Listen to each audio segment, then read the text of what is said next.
Highways.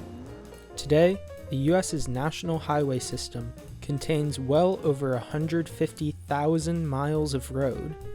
They serve as a primary base for transporting people and goods across the country.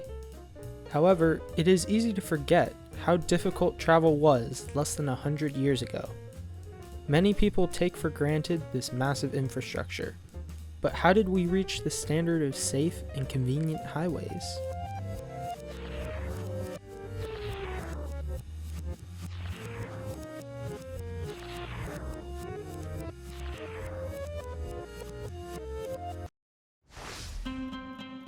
The Great Depression.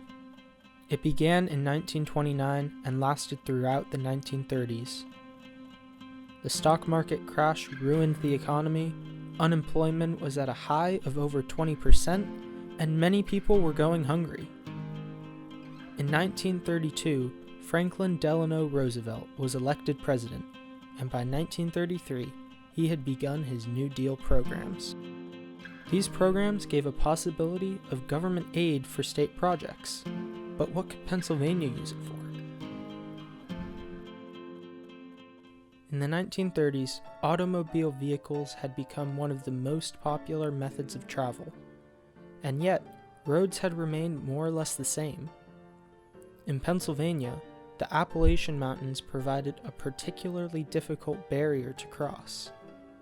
There were two main roads connecting the east and west of the state: the long William Penn Highway that traveled partially along the Susquehanna River to avoid most of the steep portions, or the more direct Lincoln Highway, which contained many dangerous curves and slopes over the mountains and passed through many small towns. At the same time, the first German Autobahn highway had just been completed. America did not want to fall behind in such innovation. They needed a better system. A proposal was made by members of the Pennsylvania State Planning Board to build a new Superhighway that would directly connect Harrisburg to Pittsburgh using the New Deal governmental aid. Unfortunately, tunneling under the mountains would have been too expensive, and going straight over the steep sides would have been very difficult to build. Luckily, there was an easier solution. 50 years prior, the South Pennsylvania Railroad Company had gone bankrupt in the middle of attempting a similar task of connecting the state. Although that rail was never completed, much of the groundwork, including several tunnels through the mountains, had. If the Superhighway could use those tunnels, it could reduce the total cost of the project significantly. With a plan to use the abandoned tunnels, Governor George Earle signed a bill to create the new Turnpike Commission in May 1937. The commission applied to two programs from the New Deal: the Reconstruction Finance Corporation and the Public Works Administration. Together, they provided nearly all the funding, with the condition that the entire superhighway of 160 miles be completed by June of 1940. Difficult, but possible. Construction began in late October of 1938, leaving them with only 20 months. 2 weeks after getting approval, a combined 15,000 people had been given jobs from 155 contractors to work on the turnpike. The official route would begin and end in Middlesex, near Carlisle and just west of Harrisburg, all the way to Irwin, just east of Pittsburgh.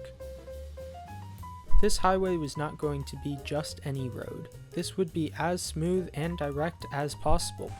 Here's the beginning of a half-mile cut through Clear Ridge, largest highway excavation in the United States. Earth and rocks removed from the cuts are used to fill the valleys, to carry the turnpike on grades as gentle as engineering efficiency can make them.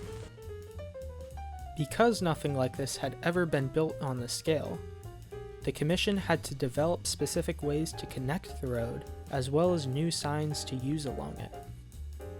Of the hundreds of structures needing to be built, including ticket booths, rest stops, and bridges, the most challenging were the 7 tunnels. While the South Pennsylvania Railroad had lessened the workload, 6 of the tunnels had to be widened, and one had to be completely remade. Widening and completing the old tunnels of the South Penn Railway, abandoned more than 50 years ago. One of these old tunnels was too far gone to be reclaimed, and a completely new tunnel had to be drilled. Here at the right, we can see the opening of the new tunnel, only a few feet from the mouth of the old abandoned tunnel there at the left. All of these tunnels needed to have air ventilation, electric lighting, and general safety standards added. Of the 160 miles, 7 were through the mountains. This required extra time, meaning their deadline was impossible, but they continued working. After clearing and setting a flat path, 50 crews of people paved the roads, completing over 3 miles every day. By the end of September, it seemed like they were ready.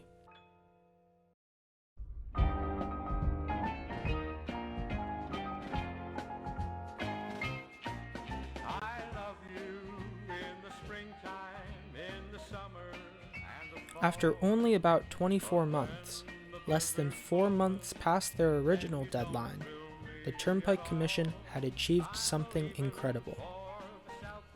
1 minute past midnight, on the 1st of October, 1940, the new Pennsylvania Turnpike was officially open.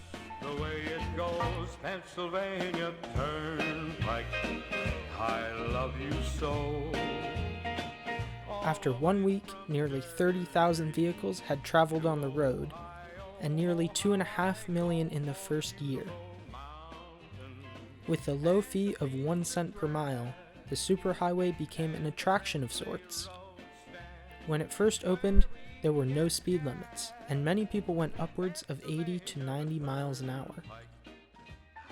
This reduced the driving time from Harrisburg to Pittsburgh from about 6 hours to about 3.